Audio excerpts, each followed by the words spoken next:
What's up, YouTube? We have a 2012 Dodge Avenger with the po520, which is the oil pressure sensor circuit. It's likely the oil pressure sender, very likely. You want to check the oil, make sure the oil filter is correct, it's not jacked up. Definitely want to make sure that you have oil pressure, and you want to make sure that the oil cooler is not leaking. Someone traded this car into the auction, or used car, another dealership, and bought a new car. And I don't know why they didn't fix it, because these are good cars.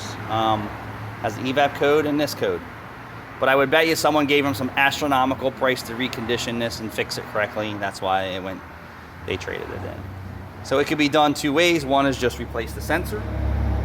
Two is replace the whole oil cooler assembly, which gets very costly.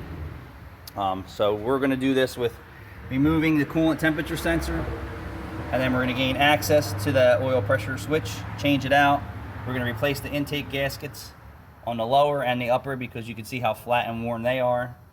And this is the most affordable way to do this, but again, if this was a limited budget and want it fixed correct, which my used car dealers normally don't want to do that, this would be getting a new oil cooler assembly with new sensors and gaskets. We're also going to replace the leak detection pump for the small EVAP leak, and put an OEM gas cap on, because aftermarket gas caps suck, in my opinion. That's it. Pretty simple.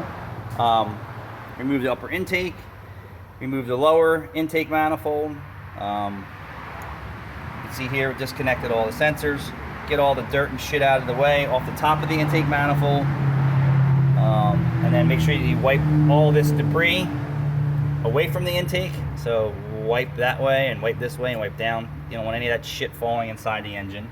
Get that nice and clean. We use brake clean. And then replace all your intake gaskets, uppers and lowers. And that should resolve your problem. Now these also have another problem with the oil pump pressure, which has a VVT, and that switches it from high and low. That's inside the motor. That's a completely different code, so just be careful that you're not chasing a super expensive code, which is in the bottom of the motor, versus one that's not so expensive. But this is typically the cause for that oil pressure sensor code, provided that the engine's not sludged and destroyed and everything else. Thanks for watching.